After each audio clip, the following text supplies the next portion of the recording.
사도행전 7장 54절에서부터 60절까지의 말씀, 신약성경 199면입니다.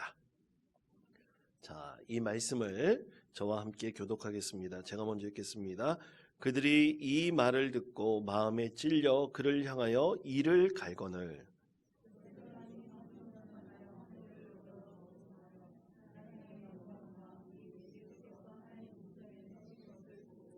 말하되 보라 하늘이 열리고 인자가 하나님 우편에 서신 것을 보노라 한데 그들이 큰 소리를 지르며 귀를 막고 일제히 그에게 달려들어 성 밖으로 내치고 돌로 칠세 증인들이 옷을 벗어 사울이라 하는 청년의 발 앞에 두니라. 그들이 돌로 스데반을 치니 스데반이 부르짖어 이르되 주 예수여 내 영혼을 받으시옵소서 하고 60절에 다 같이 읽겠습니다. 무릎을 꿇고 크게 불러 이르되 주여 이 죄를 그들에게 돌리지 마옵소서 이 말을 하고 자니라. 아멘. 할렐루야. 예. 지난 주일에는 우리 비전 찬양팀이 우리 성도들과 함께 한 20명 넘는 우리 성도님들과 함께 우리 여기 가까운 12사단 교육대대 가가지고 예배를 드렸습니다. 제가 그 군인들하고 예배 드린 적이 굉장히 많거든요. 여러 번 있습니다. 부교육자 때도 성교부를 담당할 때 가가지고 우리 군인 형제들과 장병들과 같이 예배 드린 적도 꽤 많이 있었는데요. 제가 이번에 가가지고 그렇게 은혜를 받은 적은 처음이었습니다. 한 300명은 되지 않았던 것 같아요, 장병들이. 그리고 이 장병들이 보니까 이 교육대대에 있는 장병들하고 자대 배치 받은 장병들하고 좀 이 역동성이 좀 틀린 것 같아요. 세상에 저렇게 호흡을 잘 맞추는 장병들은 제가 태어나서 처음 봤습니다. 엄청난 은혜의 시간이었습니다. 그래서 보면서 참 하나님께서 그런 기회를 주신 것이 참으로 감사하다. 우리가 또 그렇게 섬길 수 있다는 것에 참 하나님 은혜에 감사했습니다. 그래서 앞으로는 이 마음에 감동을 주셨기 때문에 내년에는 그래도 꼭 한 번 이상은 하자.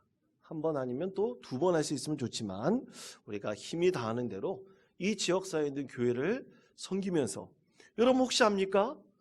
그 가운데서 정말 예수 믿고 구원받는 스데반과 오늘 말씀의 주인공인 스데반과 같은 사람이 또 나올지. 여러분 그렇다고 순교하라는 것은 아닙니다. 스데반과 같이 믿음의 사람이 나타난다면 하나님께서는 그를 통해서 정말로 큰 은혜를 베풀어 주실 것이라고 믿습니다. 근데 가가지고 좀 힘들었던 게 있어요. 산꼭대기까지 올라가라 그러더라고요. 거기에 예배당이 있는데 예배당이 좀 낮은 데로 왔으면 좋겠다 그런 생각도 있지만 그래도 우리 성도님들이 한마음이 돼가지고 또 이제 그 지역에 있는 교육대들을 섬기는 것이 하나님께서 가장 귀하게 여기시고 가장 기뻐하실 것이라고 믿습니다. 우리가 그렇게 한마음이 되어서 이 지역사회를 섬기고 선교적 소망을 가지고 늘 하나님의 뜻을 이룰 수 있는 원통교회 성도님들 되시기를 바랍니다. 여러분 혹시 누군가 법을 어긴다면 여러분 어떻게 할래요? 법을 어기는 거 보고 가만히 두시겠습니까? 아니면 혼내겠습니까? 별 생각이 없으신가 보구만요. 여러분 누군가 법을 어긴다면 여러분 그것은 반드시 그것에 대해서 벌을 받아야 되는 것입니다. 그래야지 법을 지키죠. 아니 누구는 법을 지키고 너는 법을 지키지 않는다면 그 법이 과연 무슨 소용이 있겠습니까? 여러분 오늘 말씀에서도 그렇습니다. 이 스데반 집사의 죽음. 여러분 스데반 집사는 하나님께서 세운 믿음의 종이었습니다. 그런데 스데반 집사의 죽음이 과연 정당한 것일까? 당시에 법을 지킨 것일까? 전혀 그렇지 않다는 거예요. 당시에 로마는 서기 6세기에서부터 유대 지역을 직접 통치하고 있었어요.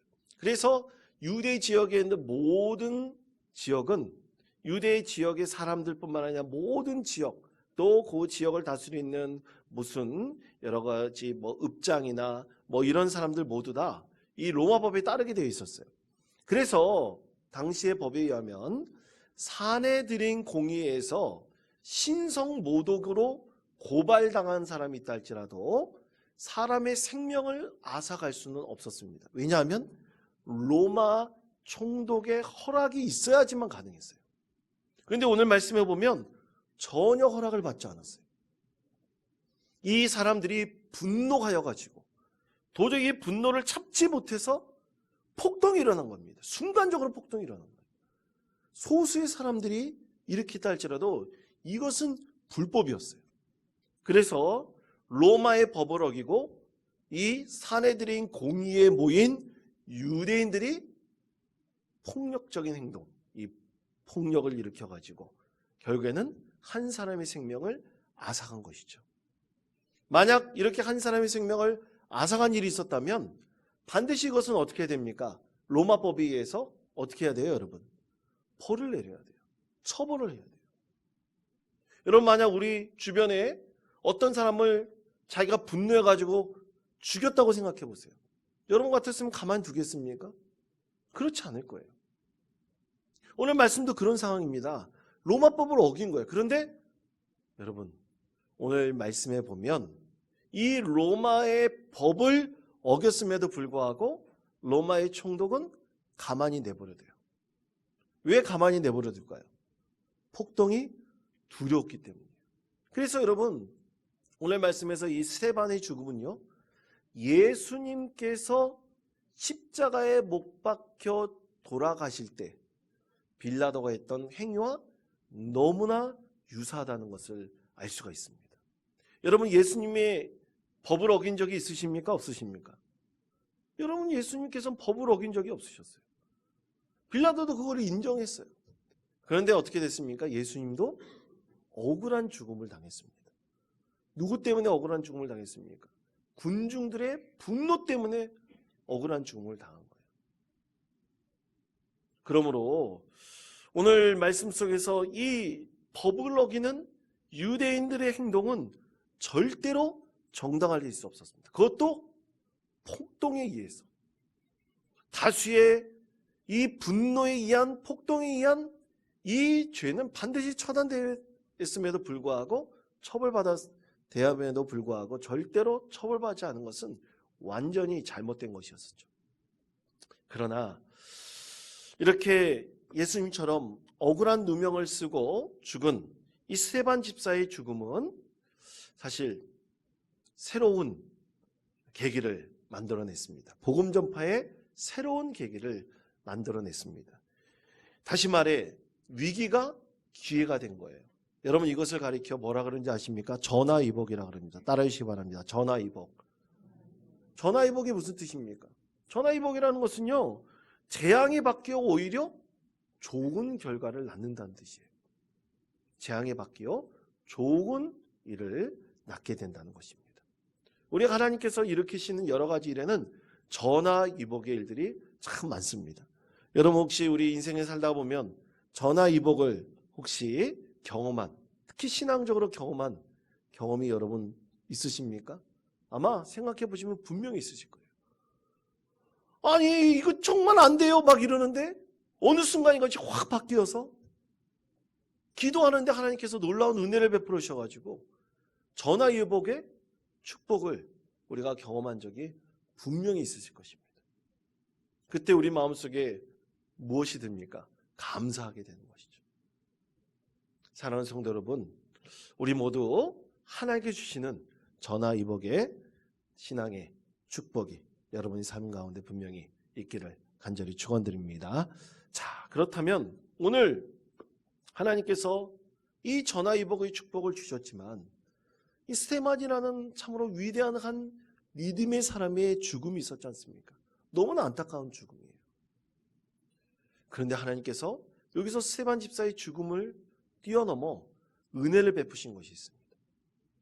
한 사람이 억울하게 죽는다는 것은 참으로 우리에게는 안타까운 일이죠. 있어서는 안 된 일입니다. 신앙의 역사 가운데 이런 일들이 너무나 많이 일어났습니다. 하지만 이런 일들이 사실 일어나면 안 되는 것이죠. 그렇지만 하나님께서는 이 스데반 집사의 죽음을 통해서 과연 우리에게 어떤 은혜를 알고 어떤 은혜를 우리 가운데 베푸시기를 원하실까요? 우리 하나님께서 세 가지로 말씀하고 계십니다. 첫 번째, 스데반은 죽을 때 하늘이 열리는 것을 보았습니다. 어디가 열리는 것을 보았다고요? 하늘이 열리는 것을 보았습니다. 사랑하는 성도 여러분, 여러분도 우리의 마지막 때에 반드시 믿음 가운데 하늘이 열리는 것을 보게 될 것이라고 믿습니다. 자, 사도행전 7장 54절에서부터 56절까지 말씀을 다 같이 한 목소리 읽겠습니다. 그들이 이 말을 듣고 마음에 찔려 그를 향하여 이를 갈거늘 스데반이 성령 충만하여 하느님의 영광과 및 예수께서 하나님 우편에 서신 것을 보고 말하되 보라 하늘이 열리고 인자가 하나님 우편에 서신 것을 보노라 한대. 아멘. 자, 54절의 말씀에 보면 그들이 이 말을 듣고 마음에 찔려 그를 향하여 이를 갈거늘 이라고 말씀하고 있습니다. 54절 말씀 다시 한번 띄워주시기 바랍니다. 54절 말씀에 보면 그들이 이 말을 듣고, 이 말이 뭡니까? 스데반이 엄청난 성령의 충만함을 받아가지고 그 자리에서 즉석 설교를 한 거예요. 그가 받은 은혜대로 설교를 한 것입니다. 하나님께서 그 입을 열어주신 거예요. 그래서 그 설교를 쏟아내는데 오늘 말씀해 보면 그 말을 들었던 사내들인 공회에 모인 이 유대인들이 마음에 찔려가지고 그를 향하여 뭐만 했다고 그랬어요? 이를 갈고는 그랬어요. 아무 짓도 못하고 있었던 것이죠. 분노만 하고 있었던 거예요. 뭔가 이 분노를 폭발시킬 촉발제가 있었으면 좋겠다. 사람들이 그렇게 이를 갈고만 있었던 거예요. 그런데 그 뒤에 보면 55절 56절 말씀해 보면 스데반이 성령에 충만하여 무엇을 봤습니까? 하늘이 열려가지고 그 우편에 하나님 우편에 누가 계신 것을 봤습니까? 예수 그리스도께서 가신 것을 보았던 거예요. 어떻게 보면 스데반이 이 순간 자기가 죽는 것을 아마 직감했을지도 모르겠습니다. 그래서 하나님께서 하늘문이 열려서 예수님께서 하나님 우편에 계신 것을 보고 감동하였던 거죠. 참으로 이런 한 사람이 이 자리에서 죽는 것은 너무나 안타까운 죽음이지만 우리가 참 하나님 앞에서 신실한 믿음 생활하고 또 신실한 그리스도인이 살다가 언젠가 우리도 생명이 끝나 하나님 품에 올라갈 때가 있지 않겠습니까? 그때 스데반과 같이 하늘문이 열려서 환상 가운데 하나님 품에 안기는 그런 은혜가 우리 가운데 있었으면 좋겠습니다. 참 그렇게 기도해야 되지 않을까요? 그렇게 기도하는 것이 사실 하나님의 축복일 것입니다. 그런데 사람들은요, 이렇게 스데반이 말한 것을 보고 이것이 기회다, 신성모독이다, 그래서 그들이 즉각적으로 이를 갈면서 표출한 것이 있었습니다. 그게 뭡니까? 분노였죠. 분노였어요. 집단이 모여가지고 이 분노를 발산하여서 한 사람을 죽음에 몰도록 지금 집단 폭행을 가한 거죠. 여러분, 전에도 한번 말씀드린 적이 있었지만 영적인 싸움이 붙으면 이거 주체할 수가 없습니다. 이 영적인 싸움을 붙어가지고 분노를 폭발하면 정말 이 불길을 막을 방법이 쉽지가 않아요. 사실 그래서 우리 그리스도인들은 이 분노의 감정을 잘 잠재울 수 있도록 늘 하나님께 기도하면서 내 마음을 늘 추스리고 하나님의 은혜를 사모해야 될 것이라고 믿습니다. 우리 분노를 가라앉히는 가장 좋은 방법은 뭐예요? 하나님의 은혜밖에 없어요. 하나님의 은혜를 받아야 됩니다. 은혜가 없으면 살아갈 수 없는 것이 바로 우리 믿음의 사람들이에요. 완도에 가보면, 완도 혹시 가본 적 있으십니까? 완도는 지금 섬이 아니에요. 옛날에는 섬이었지만 지금 다리가 낮아가지고 섬이 아닙니다. 땅끝 마을이죠. 땅끝 마을. 그 완도에 가보면 완도 성광교회라는 교회가 있어요. 그 성광교회에 정우겸 목사님이 계신데 이제 올해 은퇴하신다고 합니다. 근데 49년이 넘게 목회를 하셨어요. 이 시골에 가셔서 목회를 하셨는데 참 이 목사님이 이 교회가 참으로 대단한 것이 이 완도 땅끝 마을에 있는데 이 49년 동안 목회하면서 교회가 그 완도 읍에 있는 인구가 16,000명 정도밖에 되질 않는데 500명이 넘는 성도로 부흥한 거예요. 우리 교회 학교도 엄청나게 많은 아이들이 있고. 근데 이 교회의 가장 중심되는 사역은 뭐냐? 평신도 사역이에요. 평신도들이 자발적으로 위원회를 만들고, 위원회만 600개가 넘는다고 합니다. 위원회를 만들어가지고 교회의 전반적인 사역을 감당하고, 그리고 전도와 선교와 지역사회, 그리고 이 교회에서 하는 사역들이 보면 엄청나게 많은 노인 사역도 있고, 또 어린이집도 하고, 또 복지관도 하고, 이런 게 너무나 많은 거예요. 한 500명 정도밖에 되지 않는 교회가 어떻게 이런 것을 다 감당할 수 있을까? 평신도들이 스스로 세워져 가지고 평신도 중심의 사역이 이루어지기 때문에 지역사회에서도 가장 소문난 믿음의 교회로 성장할 수 있었던 것입니다. 그런데 이 목사님이 이 평신도 사역을 꿈꾸면서 어떻게 목회를 할 수 있었느냐? 처음에 그런 생각도 없었대요. 근데 이 목사님이 어렸을 적부터 신앙을 갖게 된 이후에 이 어렸을 때부터 마음속에 참 안타까웠던 것이 있었다고 합니다. 그것은 뭐냐면 이 목사님이 어렸을 때 모태신앙은 아니었지만 자기 누나가 이 젖먹이 어린 이 목사님을 맨날 안고 다니면서 교회를 다녔대요. 그러면서 이제 신앙을 갖게 된 거예요. 그런데 이 모교에 자기 어머니 같은 분들이 참 많이 있을 것 아닙니까? 근데 교회에 가보면 이 어머니 같은 성도들이 맨날 싸우는 거예요. 맨날 다투는 겁니다. 분노하는 거예요. 1부 예배 드리면 2부 때는 싸우는 거예요. 근데 이 정겸, 이 어린 학생은 아니 왜 저렇게 싸울까? 왜 저렇게 분노할까? 한 번은 자기 친구를 전도해가지고 교회 데리고 가고 싶었는데 이 교인들이 싸우는 것이 창피해가지고 친구를 못 데리고 갔대요. 아니 왜 저렇게 분노를 하고 왜 저렇게 싸울까? 교회에서 맨날 사랑 하는데 왜 저렇게 다투고 싸울 수밖에 없을까? 항상 자기 신앙의 주제, 신학의 주제도 이 사랑에 대한 것이었어요. 그리고 왜 이렇게 분노하는지 그것을 추적해 갔어요. 그렇게 열심히 사역도 하고 공부하면서 이렇게 봤을 때 교회 안에 정말로 그 목사님이 목회하면서 깨달은 것 중에 하나가 이 교인들뿐만 아니라 모든 사람들도 해당이 됩니다. 이 모든 사람들도 다 98%의 사람들이 권력 지향적인 이 감정을 갖고 있고 마음을 갖고 있대요. 다 자기가 우두머리가 되고 싶은 거예요.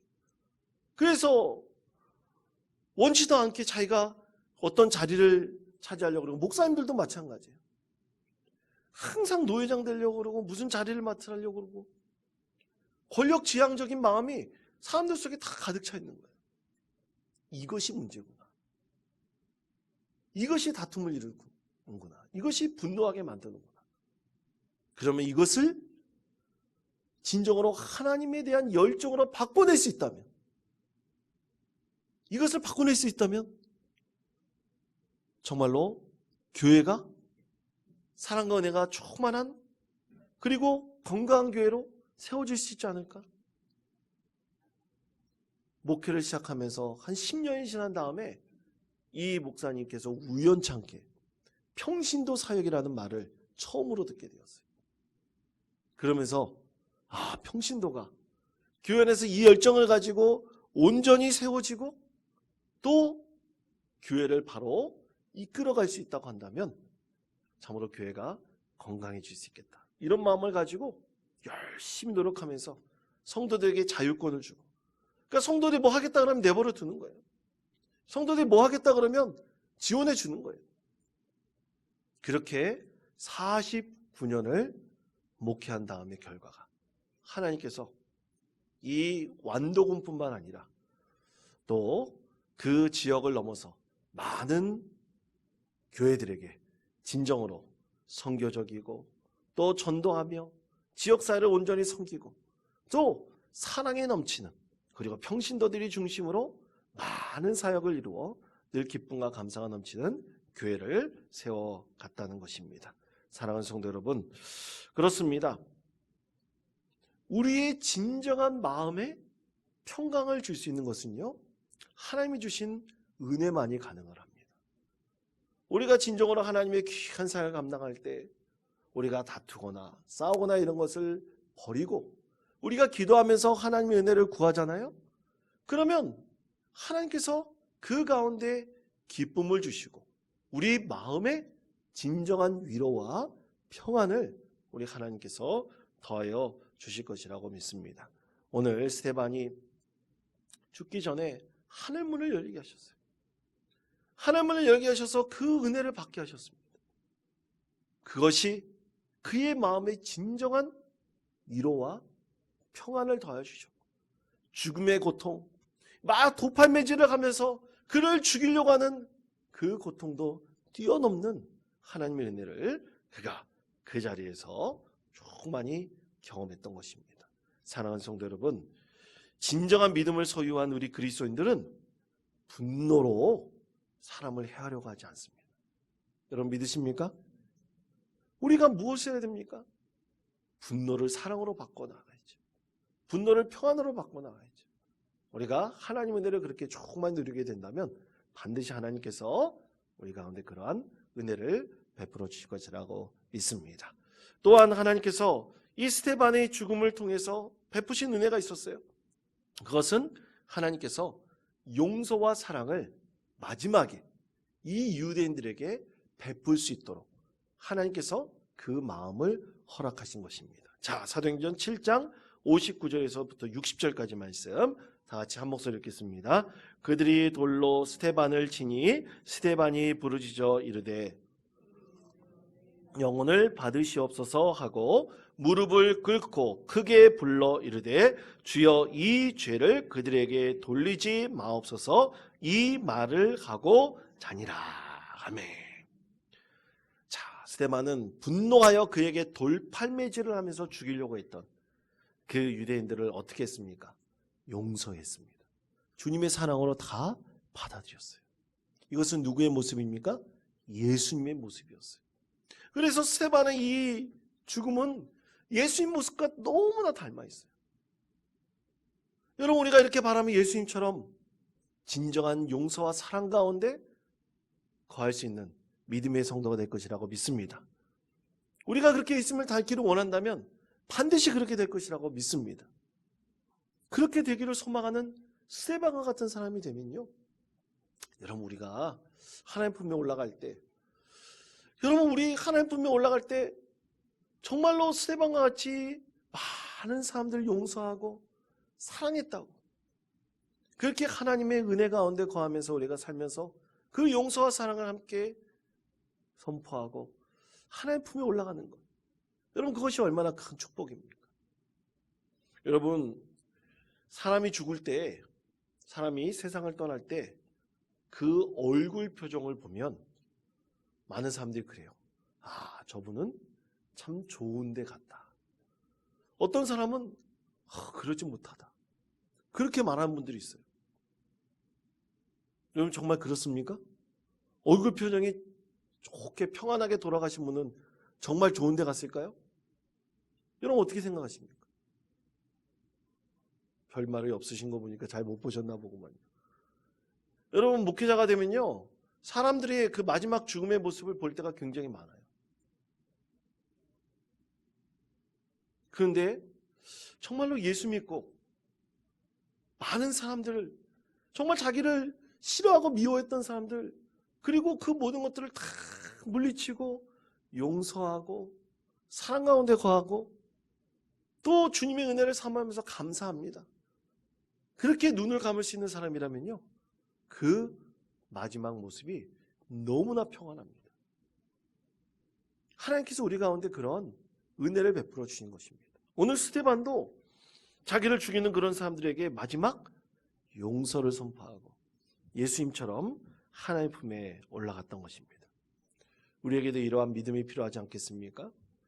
우리가 믿음을 갖는다는 것은 무엇입니까? 우리 감정을 잘 다룰 수 있는 참으로 은혜의 사람이 되는 것입니다. 사랑하는 성도 여러분, 우리의 감정이 지나치다 보면 우리는 죄를 지을 수가 있어요. 여러분, 분노라는 것은 사실 나쁜 감정은 아니에요. 세상에 분노하지 않는 사람이 어디 있겠습니까? 화를 내지 않는 사람이 어디 있겠어요? 그런데 그 분노가 지나쳐서 죄가 되어버리면 어떻게 해요? 그것은 하나님께서 원치 않는 거예요.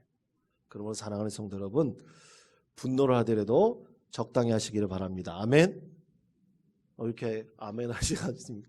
분노를 하더라도 적당히 하시길 바랍니다. 그 마음은 어떤 게 하나님께서 다뤄주기를 기도해야 되는 거예요. 하나님께서 다뤄주시면 그냥 잊어버리는 거예요. 하나님께서 붙들어 주시면 용서할 수 있는 거예요. 아니, 오늘 스테반도 죽기 전에 그렇게 되지 않았습니까? 성령의 충만하게 그렇게 되지 않았습니까? 그렇게 하나님께서 우리의 마음을 잘 다스려 주신다면 우리 가운데 진정한 용서와 사랑의 은혜가 충만할 것이라고 믿습니다. 여러분, 기도한다는 것은 뭡니까? 우리가 기도해서 막 부르짖잖아요. 주시옵소서 주시옵소서 이 기도만 하는 것이 아니에요. 우리는 부르짖을 때 누구의 임재를 경험해야 됩니까? 하나님의 임재를 경험하는 거예요. 그러면 하나님의 임재를 경험할 때 우리의 마음의 그 깊은 영성은 예수님을 닮아가는 거예요. 예수님의 마음을 우리가 가장 품는 것입니다. 우리가 예수님의 마음을 품으면 이렇게 스테반처럼 마지막에 자기를 미워했고 또 죽이려고 했던 사람들도 용서할 수 있는 그런 마음을 우리 하나님께서 허락해 주실 것이라고 믿습니다. 이런 소망을 가지고 우리 모두 하나님께 최선을 다해서 영광 올려드리며 하나님의 은혜를 사모하시고 스데반과 같은 믿음의 마음을 갖기를 하나님께 구하시는 저와 여러분 되시기를 축복합니다. 또 마지막 세 번째로 하나님께서는 이 스데반이 죽고 난 다음에요, 이 전화위복에 아까 말씀드린 전화위복을 축복을 주셨는데 그것은 선교의 역사가 새롭게 이루어지도록 하셨습니다. 하나님의 나라에 대한 이 선교의 역사가 새롭게 쓰일 수 있도록 하나님께서 은혜를 베풀어 주신 것입니다. 자, 어떻게 길을 여셨는가? 스데반이 죽은 이후 사람들이 다 어떻게 됐어요? 도망갔습니다. 흩어졌어요. 숨어버렸어요. 이 사도행전 7장 이후에 말씀해 보면 8장 말씀해 보면 사울이 선두주자가 서가지고 사울이 앞장서서 어떻게 했어요? 교회를 다 박해했어요. 그래서 다 그리스도인들 흩어지고 숨어버렸습니다. 그런데 놀라운 사실은 이 흩어지고 숨어버렸지만 하나님께서 계속해서 흩어지고 숨어 있었던 이 그리스도인들을 통해서 하나님께서는 조금씩 아주 작은 공동체들을 만들게 하셨고 그것이 모여서 교회를 이루게 하셨어요. 하나님의 역사를 참으로 놀라운 은혜의 역사로 새롭게 쓰시도록 하나님께서 스데반의 죽음을 통해서 새로운 역사를 이루도록 은혜를 베풀어 주셨던 것입니다. 그러므로 사랑하는 성도 여러분, 교회는 누가 이끌어 가시는 것입니까? 하나님께서 이끌어 가시는 것입니다. 여러분 믿으시기 바랍니다. 하나님께서 그렇게 이끌어 가시는 교회는 늘 전화위복의 축복이 있어요. 힘든 것이 새롭게 됩니다. 위기가 기회가 되기도 합니다. 하나님께서 새롭게 그 안에서 기도하는 믿음의 사람들을 통해서 반드시 역사하시기 때문입니다. 오늘 많은 유대인들이 분노를 표출하여 스데반이라는 한 사람들을 죽였지만 그것을 하나님께서는 새로운 은혜로 바꾸시고 또 믿음의 역사를 새롭게 쓰셨습니다. 그런 하나님의 역사가 오늘날 우리나라에 있는 모든 교회뿐만 아니라 세계의 교회 가운데서도 분명히 이루어지고 있습니다. 우리 하나님께서 반드시 우리의 삶의 자리에서도 이런 전화위복의 축복을 주시고 또 우리가 진정으로 하나님의 은혜를 구하고 예수님 닿기를 구한다면 진정한 용서와 사랑으로 우리의 심령을 새롭게 하시는 하나님의 은혜가 있을 것이라고 믿습니다. 이런 소망을 가지고 우리 신앙이 더욱더 성장해 가시며 하나님께 영광을 올려드리는 믿음의 성도 되시기를 간절히 축원드립니다.